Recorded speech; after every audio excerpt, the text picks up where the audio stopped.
El siguiente ejercicio menciona una mezcla de etanol, que es el componente más volátil, y agua, el componente menos volátil, en la forma de vapor saturado con flujo de F igual a 100 kg/mol por hora y composición en fracción molar del componente más volátil, ¿cierto? O sea, del etanol, igual a la fracción de etanol en la corriente F igual a 0.3, debe ser separada en una columna de destilación continua en régimen permanente, operando a una atmósfera. El flujo de destilado debe ser igual a 36 kg/mol, siendo que 95% del etanol alimentado al equipo debe ser recuperado en esta corriente. Con estas informaciones y el diagrama XY en anexo, resuelva lo siguiente. Indique el valor de las composiciones y flujos de las corrientes de salida. Esta etapa la resolvemos por los conocimientos previos que tenemos de balance de masa, proponiendo un balance global y un balance por componentes. Podemos proponer el balance global, ¿cierto? De la corriente, lo que entra es igual a lo que sale de la torre, y el balance por componentes para el componente más volátil.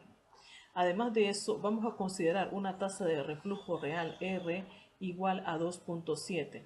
Este valor de la tasa de reflujo real proviene de la relación entre la corriente de reflujo y el destilado, que en la presentación anterior aparecía R minúscula va a ser igual a R mayúscula entre D. Esta tasa de reflujo real nosotros la podemos utilizar para la determinación del número de platos teóricos o etapas ideales necesarias para realizar la separación de las fases que tenemos en este caso, etanol y agua como una mezcla binaria. Así, una de las primeras cosas que nosotros hacemos una vez que ya hemos leído el encabezado del ejercicio es realizar el esquema de la torre. F es la corriente de alimentación, que en este ejercicio era igual a 100 kg/mol por hora. Obtenemos una corriente D, que es nuestro destilado, y una corriente B que corresponde al sedimento del producto de fondo que está saliendo de la torre. ¿Dónde sale la mayor cantidad del componente más volátil? Obviamente en el destilado. Más volátil predomina en el destilado, ¿cierto? Y en el sedimento va a predominar fundamentalmente el componente menos volátil y una concentración baja o relativamente baja del componente más volátil, en este caso de etanol. De modo que nuestro balance global nos queda que F es igual a B más D. Si la corriente F vale 100, ¿cierto? Y la corriente del destilado vale 36, entonces la corriente del producto del fondo sería igual a 64 kg/mol por diferencia entre los valores. Porque D está sumando, pasa al otro lado a restar. Esa operación es simple. Esto es entonces lo que tenemos en este ejercicio. El componente más volátil es etanol, el componente menos volátil es agua. Hemos designado el componente más volátil como 1 y el componente menos volátil como 2. El balance global que estamos proponiendo es la alimentación va a ser igual al flujo del fondo más el destilado. De modo que para la alimentación teníamos un valor de 100 kg/mol de los datos del ejercicio, es igual a la corriente B, que es del sedimento que no lo conocemos, más 36 que valía el destilado. De la diferencia de esto, este que está sumando a este lado pasa a restar al otro lado y tenemos 100 menos 36 es igual a 64. Pueden verificar con su calculadora para ir acompañando paso a paso la realización de este ejercicio. Seguidamente entonces pasamos a realizar el balance por componentes, en este caso para el componente 1, que nosotros hemos designado como el etanol. La fracción de etanol en la corriente F por la corriente F va a ser igual a la fracción de etanol en la corriente B por la corriente B más la fracción de etanol en la corriente D por la corriente D. Solo que nosotros tenemos un dato importante en el ejercicio que dice que 95% del etanol que se alimentó en la corriente, ¿verdad?, de entrada, salió en el flujo D. ¿Qué significa eso? 95% del etanol que se alimentó, o sea, del etanol presente en la corriente F, va a ser igual a la fracción de etanol en la corriente D por la corriente D. Este valor que yo tengo aquí es, o sea, la multiplicación de la fracción por la corriente D me da la masa de etanol en la corriente D. La multiplicación de la fracción de etanol en la corriente F por la corriente F me da el valor de la masa de etanol que entró. 95% de la masa de etanol en la corriente D. Introduzco los valores. 0.95 ya lo tengo. 0.3 es la fracción de etanol en la corriente F multiplicado por la corriente F es igual a la fracción de destilado de la fracción de etanol en la corriente D por la corriente D. Eso de la operación de todo esto me da 28.5 es igual a la fracción de etanol en la corriente D por la corriente D. Seguidamente entonces, ¿qué vamos a hacer?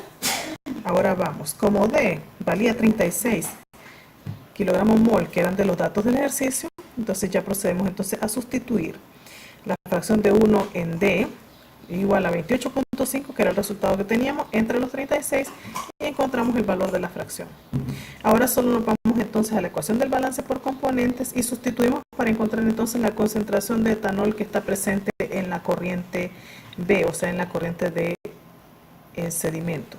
0.3 multiplicado por 100 es igual a la fracción de etanol en la corriente B multiplicado por la corriente B que ya habíamos determinado que valía 64 más la fracción de etanol en la corriente D por la corriente D. Este 36 era la corriente D.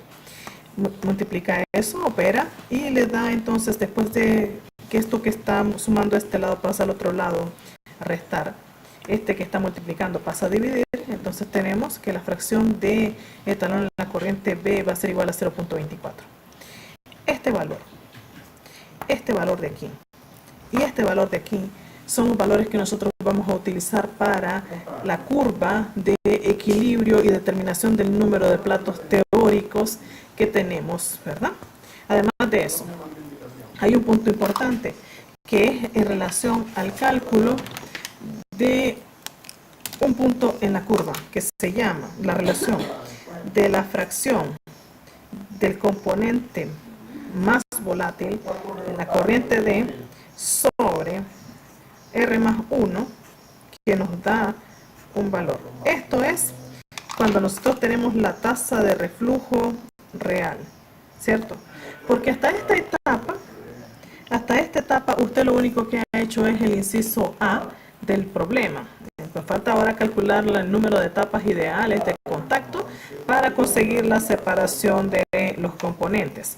Entonces, en esa etapa que ya estamos en el inciso B, entonces solo sustituimos aquí. Dice que este valor de la fracción de 1 valía 0.79 entre 2.7 más 1. ¿Okay? Ese valor de allí nos da 0.79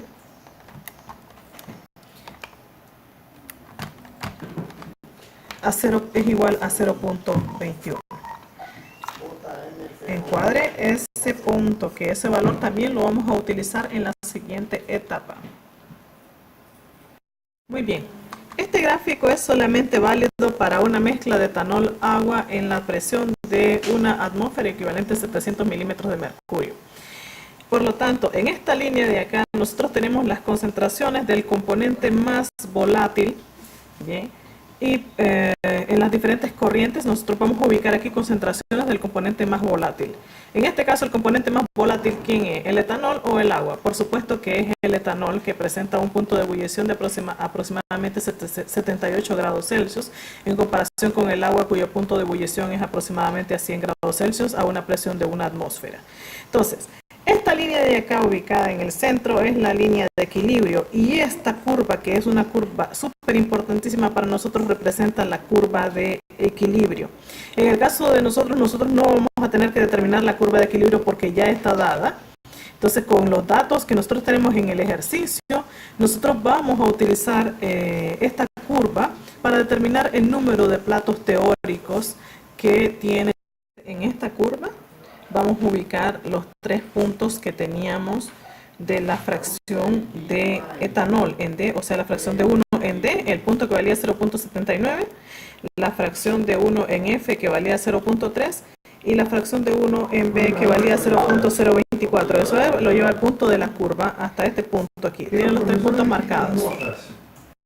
Como se trata de una mezcla en la alimentación de vapor saturado, la línea se traza continua hasta llegar a este eje, ¿cierto? Esa línea, porque se trata de vapor saturado. Si fuese líquido saturado la alimentación, entonces seguiría un trazo hacia arriba. Pero como es vapor saturado, entonces se orienta en esta dirección. Seguidamente, entonces, procedemos a ubicar el punto de la fracción de 1 en D sobre R más 1, que fue el valor que nosotros calculamos, que nos había dado igual a 0.21, ¿cierto? Este valor que nosotros calculamos anteriormente lo ubicamos en este eje de aquí y ponemos entonces 0.21. Con ese 0.21 unimos ese punto de aquí con ese punto de aquí para encontrar entonces una sección de la línea de operación. Esa es la siguiente etapa. Vamos a unir ese punto con este punto de aquí.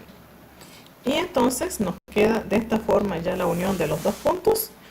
Y seguidamente entonces ubicamos el eje, el punto de intersección entre la línea de la concentración del punto B, o sea, la concentración de etanol en el fondo, con esta parte de acá. Entonces unimos ese punto de acá, bien, con una recta, bien, y nos queda entonces nuestra respectiva línea de operación. Esta línea de acá, que se quiebra en este punto, es nuestra línea de operación. De esta parte, de esta región hacia acá, constituye la fase de agotamiento. De este punto de acá hacia arriba constituye la fase de enriquecimiento o la región de enriquecimiento en la torre. Eso es lo que a nosotros nos define en qué plato va a estar ubicada la alimentación dentro de la torre de destilación. Procedemos entonces a trazar los platos teóricos en cada etapa. Y esos platos teóricos se trazan siguiendo una línea en esta dirección, bien, en esta dirección hacia abajo, en esta dirección, ¿cierto?, hacia abajo, de manera que salen los puntos de esta región hacia la curva de equilibrio, de los puntos de esta región hacia la curva de equilibrio. Eso nos está dando las concentraciones que hay de destilado en cada una de las etapas, en cada uno de los diferentes platos, ¿okay? Así hasta concluir, para determinar entonces el total de número de platos. Entonces, después de continuar entonces trazando los platos, vamos trazando los platos de nivel en nivel, ¿cierto? Vamos siempre sobre la línea de operación y la curva de equilibrio nos da un total de 8 platos teóricos. ¿Por qué? Porque son la cantidad de platos necesarios para alcanzar la concentración en la corriente B del componente más volátil, o sea, la proporción más baja de concentración de destilado en el fondo del etanol, ¿verdad? Entonces un total de 8 platos son los que tenemos. Ya tenemos resuelto entonces este inciso.